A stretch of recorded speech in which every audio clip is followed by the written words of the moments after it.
Good afternoon, everybody. Hope you had a good first recess of the first day of the 20th Council of Montgomery County.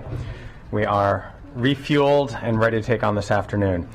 We will start this afternoon with a public hearing, and this public hearing is on an amendment to the fiscal year 23-28 Capital Improvement Program and Special Appropriation 2360 to the county government's FY23 capital budget allocated to the Department of Technology and Enterprise Business Solutions, Business Continuity Phase 2, in the amount of $7,469,000. Council action is tentatively scheduled for December 13th. Those wishing to submit testimony should do so before December 13th. And there are no public speakers for this hearing, and so this hearing is closed. Next is public hearing item number 7. This is a public hearing on Bill 2822, Common Ownership Communities, Duties, Responsibilities, and Procedures.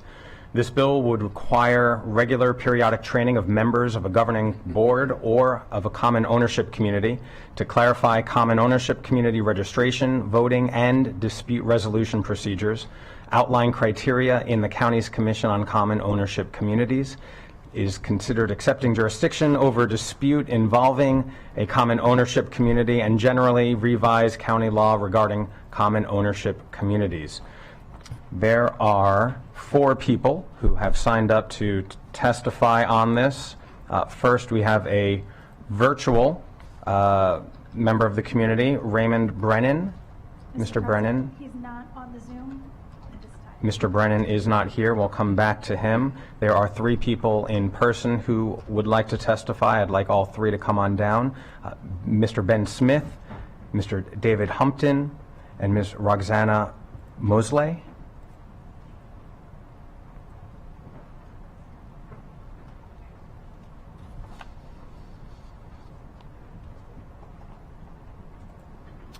And we'll start with Mr. Smith. There you are. Turn on your mic. Okay. There you go. So I got 2 minutes. I'll talk fast. I formerly lived in a community subject to a hearing before the CCOC. While the goal of the CCOC is a laudatory one, our experience showed that it oversteps its authority and allows any individual to paralyze an association's ability to govern the community. If the county council is going to improve the statute, it is critical they take the opportunity to provide better oversight over DHCA and the CCOC. We had a roofing project delayed by a year while CCOC processed a complaint by 1 unit owner out of the 67 in our community. No other unit owners supported the complaint, and the planned change to roofing shingles was clearly indicated in a reserve study that was prepared before the person moved into the community.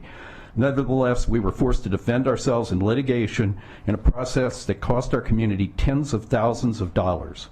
Compounding things is that CCOC will not talk to either party while the process is ongoing, so we were stuck in an information vacuum, gambling the complaint could be resolved in time to start a new contract in the following year. CCOC really needs an independent ombudsman to whom parties can direct questions and from whom they can obtain updates. We also need more deadlines to speed up CCOC actions. Some specific comments on the current language.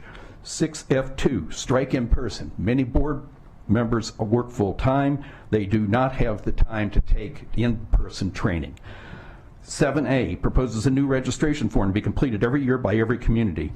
This section should be very explicit about the information to be provided, or as a minimum, changes to the form should require the approval of the community association representatives on the CCOC. 9AE 1 and 2, the word undo in these sections is pure folly. It's so vague as to be arbitrary and capricious.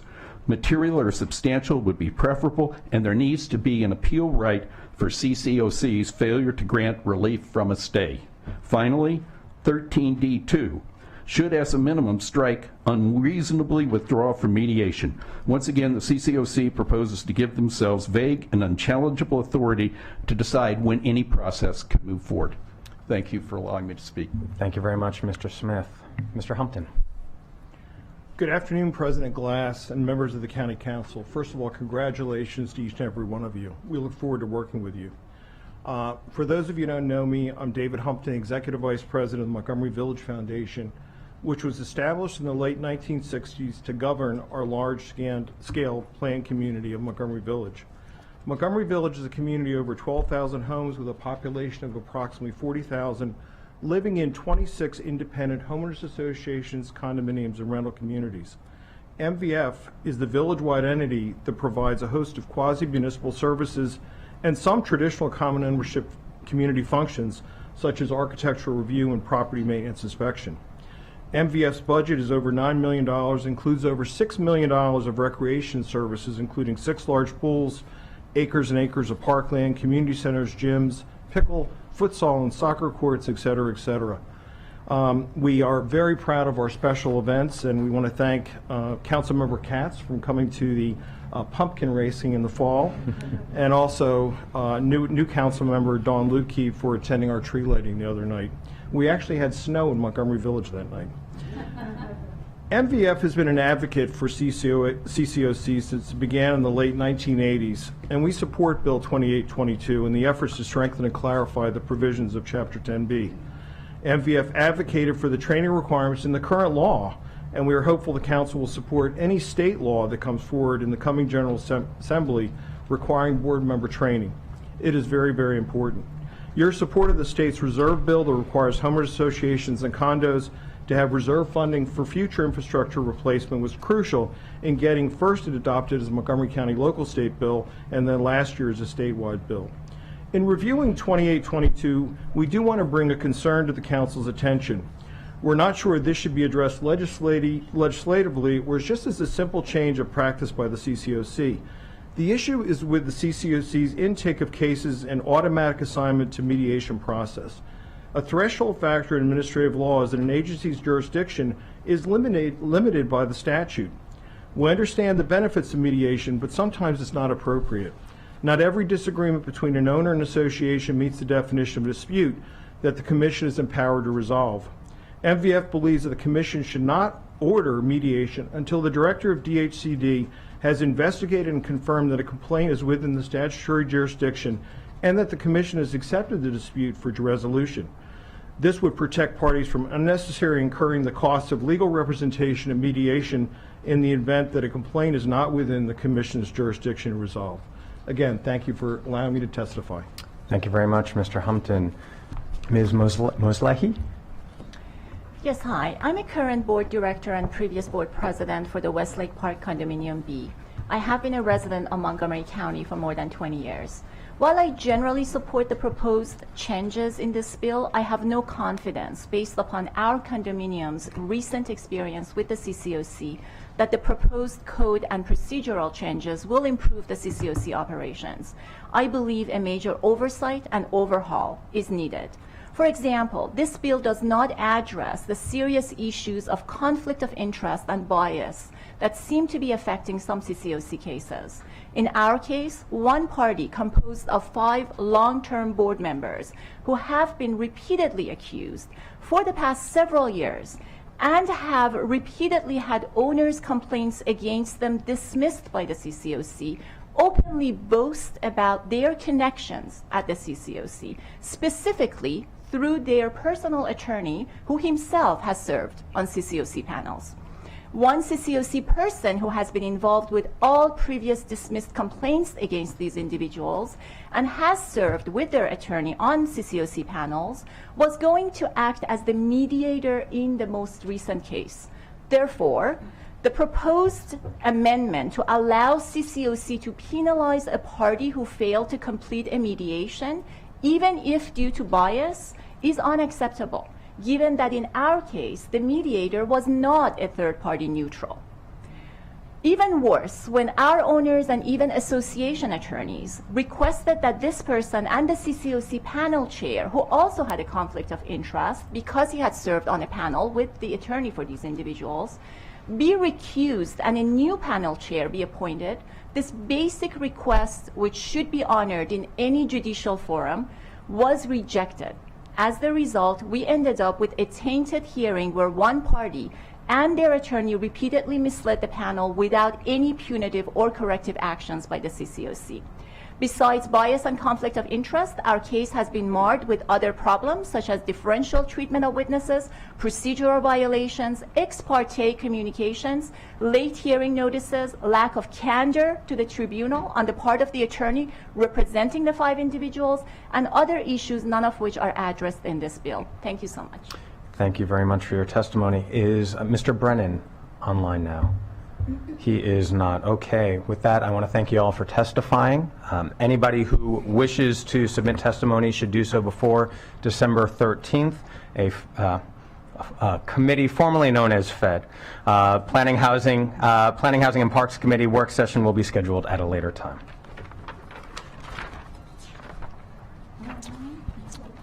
Moving on to public hearing item number 8. This is a public hearing on Bill 3422, Streets and Roads Classification of Roads. This bill would correct the identification of town centers and generally amend the law concerning the classification of roads. There are no speakers set to testify on this. Those wishing to submit testimony should do so before December 13th, 2020. 2022, thank you. Time warp. Long day already, right, folks? Action is tentatively scheduled for later this month. Okay. Item number 9, public hearing on supplemental appropriation 2318 to the county government's FY23 operating budget for the Department of Transportation, Streets and Roads, roadside trees protection in the amount of $60,750. Action is scheduled immediately after following this hearing. This is a public hearing and action. Colleagues, we do not have anyone scheduled to testify, but Dr. Orlin is here to provide some greater context. Sure, thank you. This this appropriation basically allows the department to spend money that's already been collected. The law requires that if a developer or an individual takes down street trees, that he or she needs to replace them with 3 for every 1 tree that's taken down. Alternatively, they can pay the county into this fund for the cost of 3 trees to be bought and installed. Every year in the budget, the council approves some amount of money, which is always lower than what we expect is going to be collected, but we really don't know how much we're going to collect in any given year because we can't predict how much development's going to be. So every year we budget $75,000, but then at the end of the fiscal year, once the accounting is done, we know how much we have collected, and we get to this point where we basically appropriate the money over $75,000 that's been collected. So in FY22, there was a total of $135,750 that was collected. Again, $75,000 was already in the budget, so the difference is $60,750, and that's what's being asked to be appropriated here. And again, the money can only be used for replacing street trees. Thank you very much for that context. This public hearing is closed. Councilmember Friedson moves approval of this. Is there a second? Second. Seconded by Councilmember Albernaz. All those in favor of this supplemental appropriation? And that is unanimous. Thank you. Now we will move to the second Board of Appeals conversations of the day. I would like to invite Mr. Christopher Hitchens, Carol Kossery, and Alan Sternstein.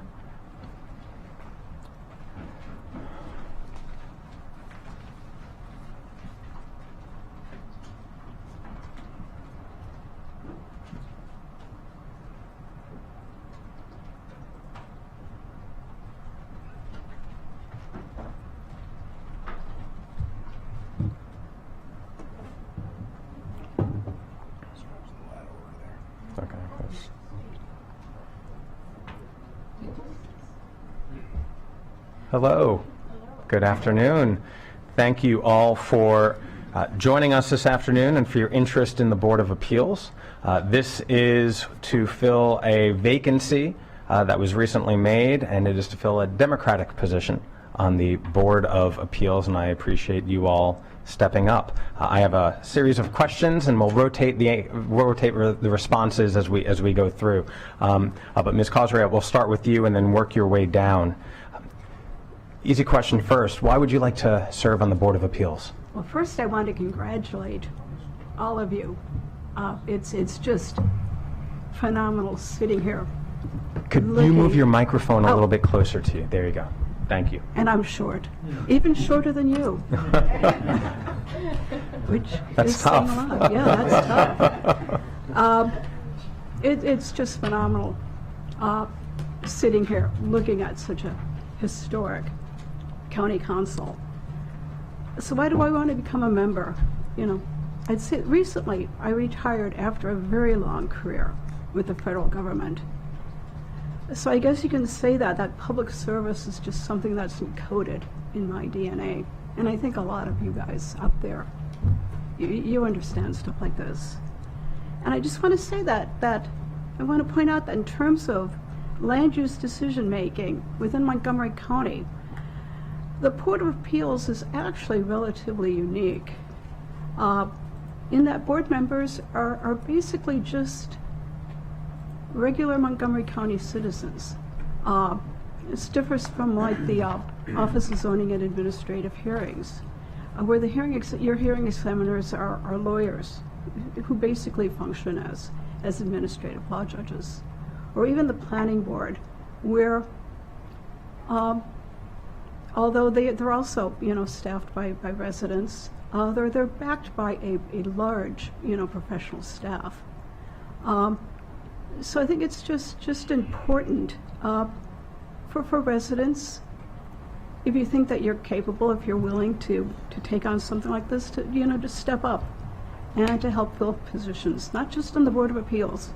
I mean, you're constantly looking for people for all sorts of things. Thank you. Mr. Sternstein. If you turn on your mic. Perfect. Well, again, and congratulations also to you all. It's a little intimidating. Even the Supreme Court of the United States has only 9 members. We've got full 11. The reason I want to be a member of the Board of Appeals is twofold. First of all, public service has always been in my blood and priorities since I came to the county in 1977. And second, and now that I am, for the most part, not actively engaged in the practice of law, it's important for me, and it's in my character, not to be physically inactive or intellectually inactive.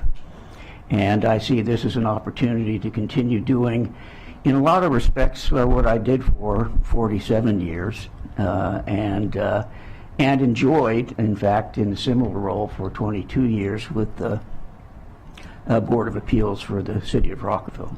Those would be my reasons. Thank you very much. Mr. Hitchens. Good afternoon, old and new members of the council, and I was wondering how this was going to be achieved at the table, and I see now, so I want to also say hello to the staff who are here this afternoon. I either love or like a lot administrative law, and it's better than TV for me. And I enjoy all the activities that the board members need to do, starting with looking at a statute and analyzing it, or administrative reg, see what's going on there, and then collecting testimony at a hearing, reviewing the application, looking at it to see whether the appeal can be granted based on the facts and the law, or whether the application can be granted, and then also writing the opinion. So I really enjoy those things. Also, I've come to the conclusion, and we can, I'm sure you'll ask another question about this, but the board has a very important role, especially now. It always has, but to me it's become more obvious, I guess, because of all the anxieties and polarization that we've all have been heightened for us in the last couple of years. And the board has a very important role to be a liaison or a link between the council, the county government staff and departments, and then the community. And when you're in the Board of Appeals, you don't have a sense of dysfunction. you have a sense that this county government is working and is trying to do the best for its citizens on all these variety of issues. So those are my reasons. Thank you very much. Next question, we'll start with Mr. Sternstein. What in your background prepares you to serve on the board? Well, 22 years serving on the Board of Appeals for the City of Rockville, dealing with much of the same kinds of issues that the Board of Appeals for Montgomery County still deals with. And I practiced law for 47 years, so I've got a pretty good sense for the kinds of issues and how to analyze the issues and conduct hearings.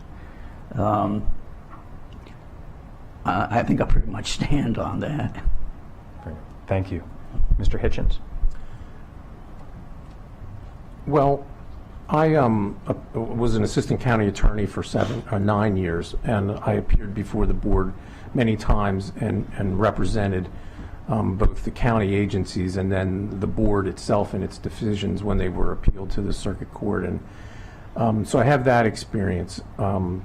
Then I've been in private practice, and I've also appeared in front and represented clients in front of the Board of Appeals. And additionally, I've been a panel chair for the CCOC, and run the hearings and drafted the opinions. And I've also taught legislative drafting, including administrative drafting, at Catholic University for several years. Thank you. Ms. Cosray? Okay, I have to say that I'm the only one here that is not a lawyer. And I can't even claim that I played one on TV. Basically, academically and professionally, I was trained and I'm experienced in research and analysis and how research and analysis drive results in decision making. So it's a skill set that it's agnostic to subject matter. And just it involves, how you approach questions and how you put facts together. And I think it's a skill set which I think is just really important to the work that goes on within the Board of Appeals. And then, for some strange reason that still befuddles me, starting about 14 years ago and continuing until just a few years ago, my neighborhood became ground zero for several land use issues. It was just one after another after another. And I had to go from someone, just a Montgomery County resident who knew absolutely nothing, to knowing quite a bit about land use and zoning. And the odd thing, and maybe you should have checked me at the door to make sure I wasn't running a fever or something, I actually find this area interesting. And it's hard to believe, but it is what it is. And I can say that what the perspective that I could bring a unique perspective to the Board of Appeals, because I've sat on the other side of the table. Thank you very much. Next question, we'll start with you, Mr. Hitchens.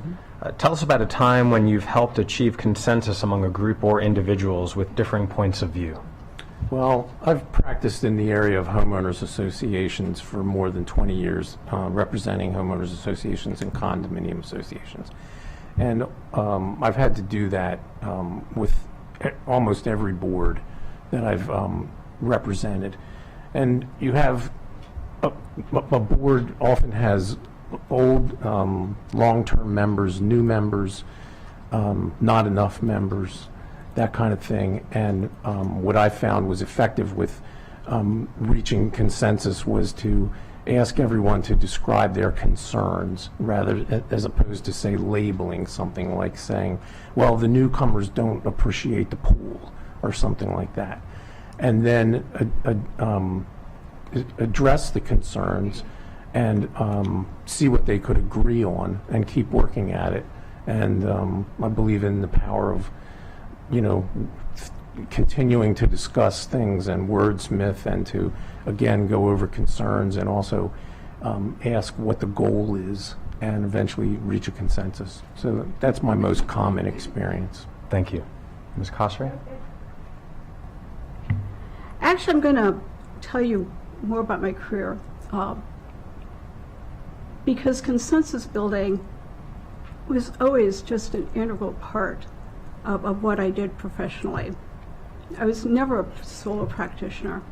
I was always, over the years, had the privilege to work on a number of high-performance multidisciplinary teams, often on some pretty large projects that spanned multiple years. And it's all about just listening to what your other team members are saying, you know, trying to figure out what their perspectives are, seeing how you can get everything to fit. It's really incredibly creative if you do it well. Can be quite a rush just to build consensus here. You're building things that are much bigger than just the sum of their parts. And I also had the privilege of working for organizations who realized how important consensus building was, particularly within the team framework, and actually had the good sense to realize that even though we may have been academically trained very well in our disciplines, we weren't necessarily trained to actually play well with others. And they actually, you know, took this seriously. They developed training programs for us. They made sure we were educated on the softer skills. And then, you know, I reached the point, my husband would tell you, that I went from being the person who did it to being the person who got it done. And that's facilitating the consensus building. Sure. Which is like kind of like cat herding in the dating game, all put together. Yeah. Thank you. Thank You're you. welcome. Mr. Sternstein? I think it's first important to say that building consensus. Yeah, your microphone, sir. I think it's first important that you would think that after 47 years appearing before all kinds of different bodies, I would remember the button, but that's life. I think it's important to say, first of all, that building consensus is really first an exercise in the art of ascertaining the realistically possible. And two experiences come to mind that are relevant here, one of which I will let you know about, second if you're interested. And that was I live in Grosvenor Park, which is private parkland in the county. Not many people know that. And Grosvenor Place, which runs through Grosvenor Park, is actually a private road, although it's pretty much a public road in the way it's used. And for years, Grosvenor Place, at least along one side of it, was pretty much undeveloped. It was tree-lined and looked very much like a parkway. And on the other side, of course, were my building and two or three others. And several years ago, the parcel across from my building became the subject of a development process. Not surprisingly, many residents in my community, in my building, were upset about that, wanted to see the nice tree-lined and tree-covered hill that was in front of our building to stay as it did, or as it was. And really, you know, the immediate reaction is to try to stop a project like that. And I understand it because I like the outdoors and like trees, but I also happen to like building and understand from my own personal experiences the need for and importance of development too.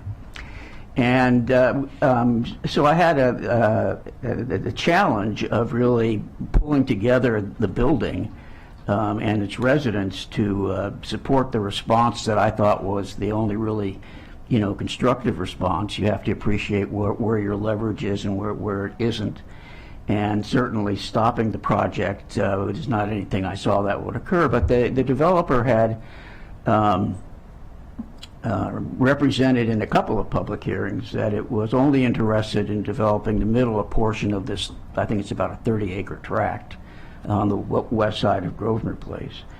And they'd only been representations in the public hearing, but it struck me, and even though the developer was saying that the north and south sides of that tract probably couldn't be developed, those are in some instances also famous last words.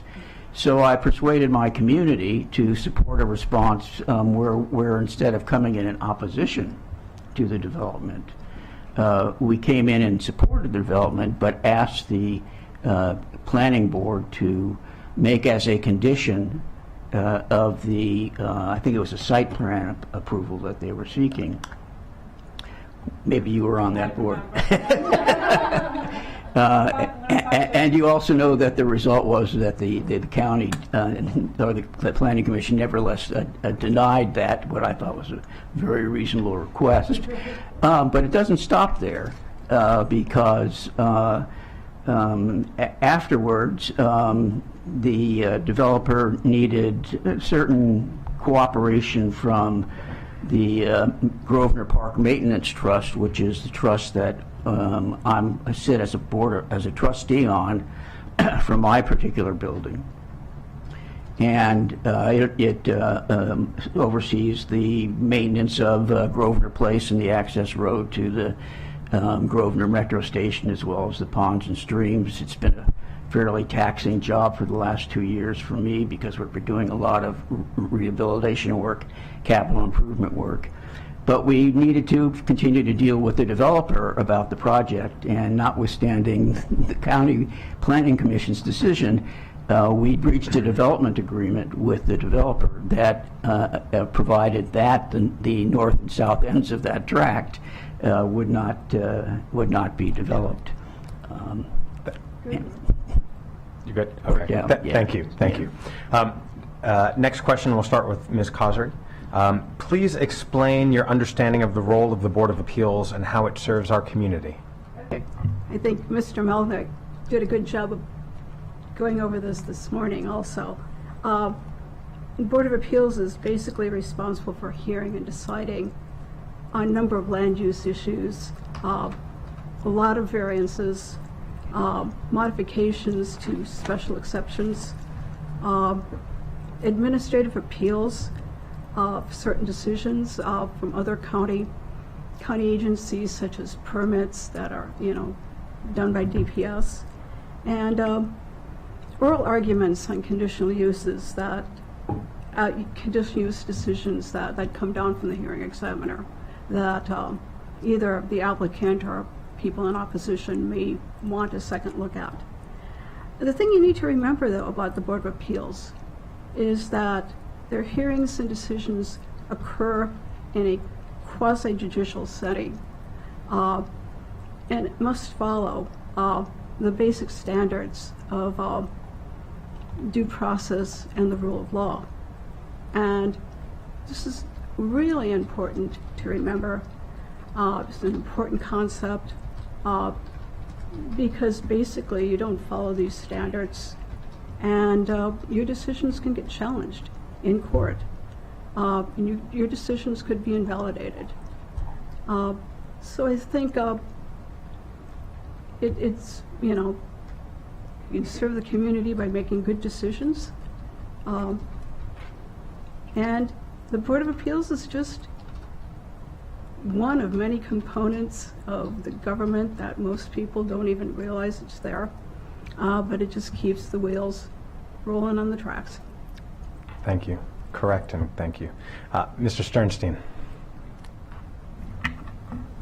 The basic function of the Board of Appeals is to implement a county's zoning code and its land use regulations, and it does that in 3 primary areas. Passing on zoning variances, and now, unlike a few years ago, it's the first level of appeal for decisions by a hearing examiner in connection with conditional uses. Although, as I understand it, and just taking a quick look at the code before in preparing for this, that for applications filed before October 2014, I believe it is, the Board of Appeals still has initial jurisdiction over certain issues.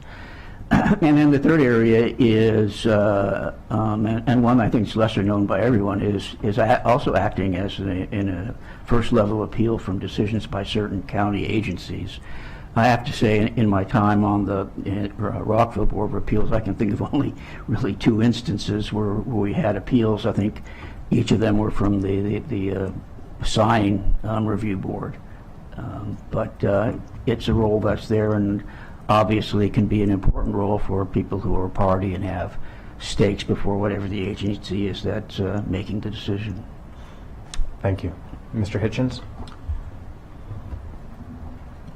All of these statutory jurisdiction areas are important, and I think the board also has another role, which is to help the council get some feedback on the state of the county code and regulations and things that they've passed. And I can give you an example of this, which was that in the early 2000s, I represented a guy who had a push cart, and he sold Hawaiian shaved ice from it. And he did this down on Woodmont Avenue in Bethesda, which was very new and popular at the time. And I'm not sure how it all happened, but the county revoked his license to operate this push cart. And I got him an emergency hearing before the board to appeal this decision. And so then they set the, they gave him his license back. They returned his license because it was the beginning of the summer, and he was going to lose a lot of money each day by not operating that cart. And he then, they scheduled another hearing later in the summer to go over the revocation. By that time, continuing to work, I guess some various ideas were presented, and it was explained exactly what it was they didn't like about this, or how it didn't meet the law. And what didn't meet the law was that he usually set up and stayed at the point where the Crescent Trail comes into Bethesda Avenue. And by the time the hearing came up, they decided to not, to give him his license back. But the thing that was interesting about it to me after that was Council Member Howard Dennis introduced legislation that specifically authorized push carts to be there in the right of way and sell. And so that's a function, and I have another example of this in mind, I think, coming up, where the board provides this feedback to the council. And because there are instances where you have standards that were put in place maybe decades earlier, times have changed, tastes have changed, cultures have changed, physical neighborhoods have changed. That was a big change down in that neighborhood that probably argued that it should be not prohibited. Thank you. Thank you. Next question, we'll start with Mr. Sternstein. Will you be able to make the time commitment required for service on the board? Yes. Thank you. Yes, I will. Yes? Yes. Yes. Excellent.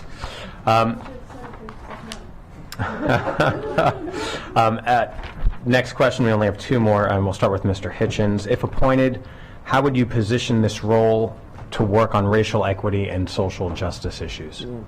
So I've mentioned that, I think there are standards that although Montgomery County, probably excels as far as nationally in terms of revising its code, putting it on a schedule to revise it, revising the building codes that need to be revised, revising its charter, all of these things. But nonetheless, I think there are standards that have been in place for a long time that inhibit practices that probably should be looked into. And the one I'm specifically thinking of is on increasing accessory dwelling units. And there are many areas of single-family housing in the county where these standards could be relaxed, and it would reflect the changes in the demographics in the county. So, since the 70s at least, we've had influx of different populations coming from different countries. I remember El Salvador being one of the first ones in that 70s period, and plenty of Vietnamese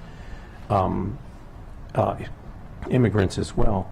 And so that if the board can hear these cases, if the council together can make changes in the standards for accessory dwelling units, I think it will serve the county very well, increasing housing options, increasing the acknowledgement of the needs of these single-family areas to be, more fully utilized.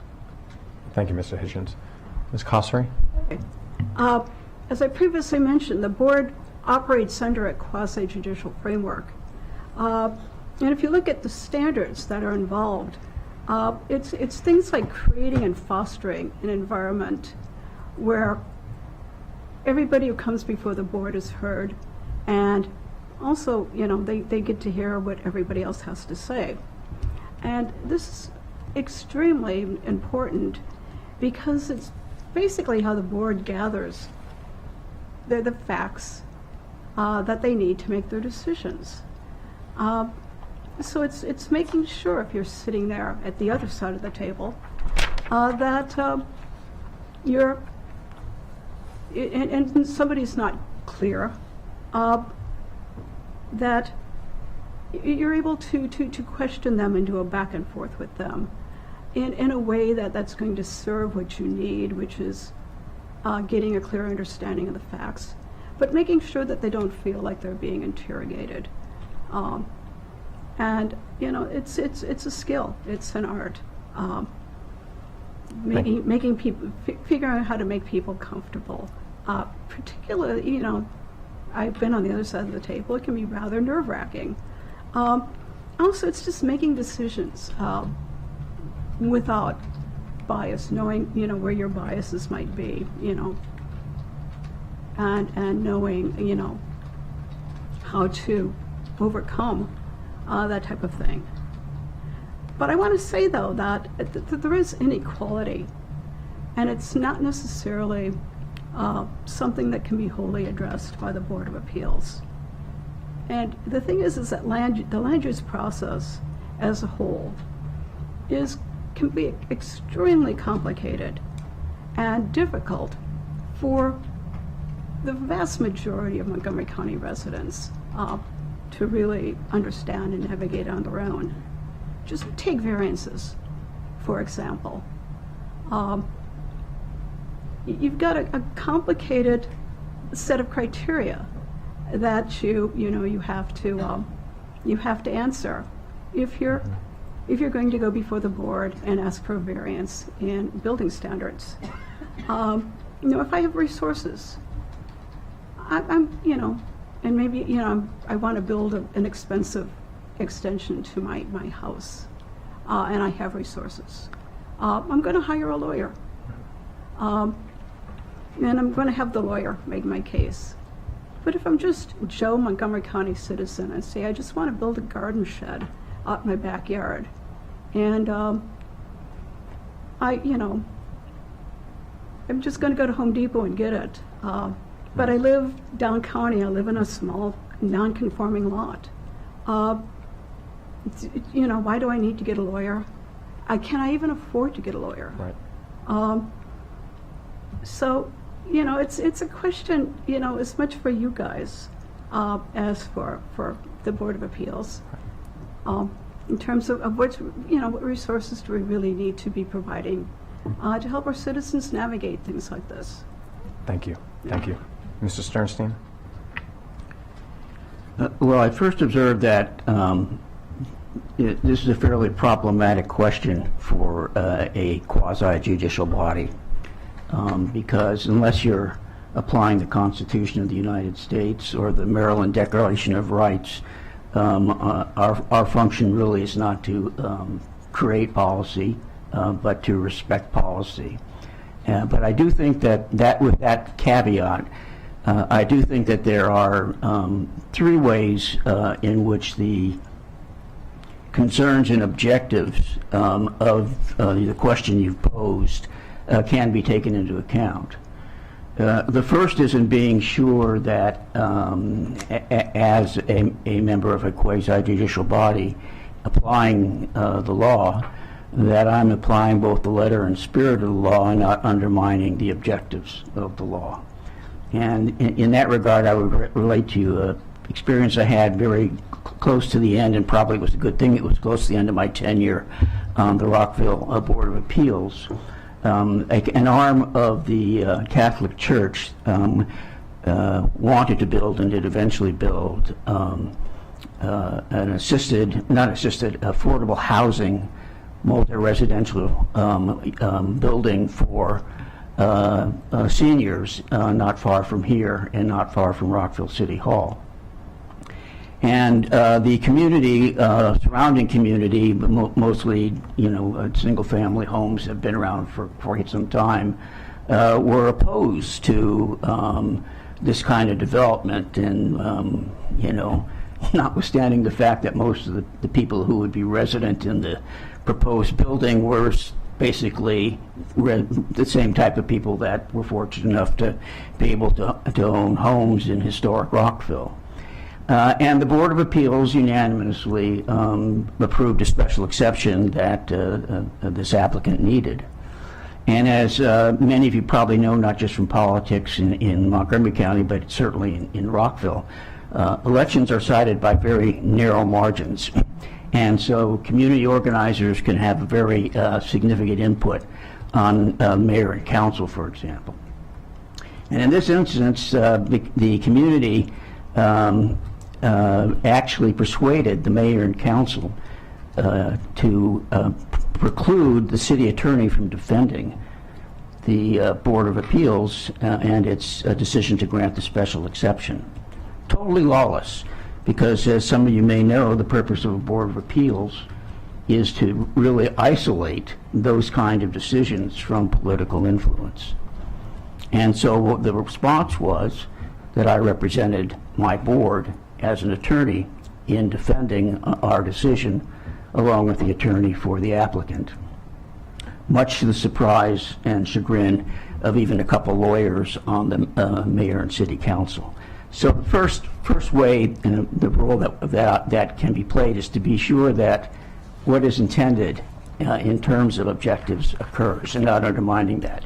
And in that regard, I would also note something that was really exemplified by the remarks of the two other candidates, and that is they both pointed out to you areas of need for improvement in the statutes. Well, it wouldn't be my job to get those to achieve that, but it would be my responsibility where I see that there are needs for things to be addressed to communicate that to the council.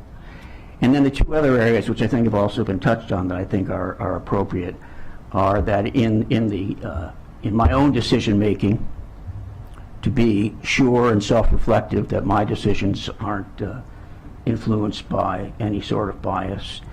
And the third would be to assure that, as Ms. Cosseri has pointed out, that the manner in which the Board of Appeals conducts hearings and its other processes are fair and perceived as fair.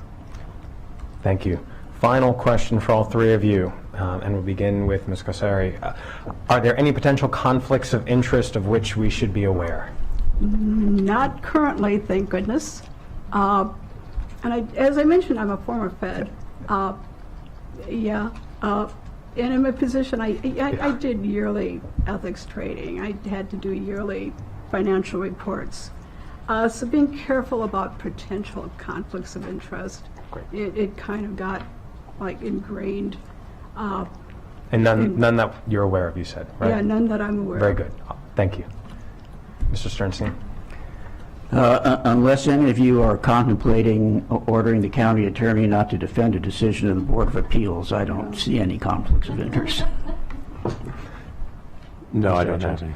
No. Okay. Well, the first tough decision of this council is to pick which among you should be appointed to the Board of Appeals.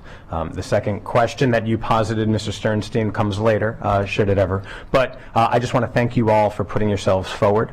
Again, this is the first big decision of this new council, so we'll take our time to deliberate, and then we should make a decision soon. So thank you all very much for coming today. Thank you.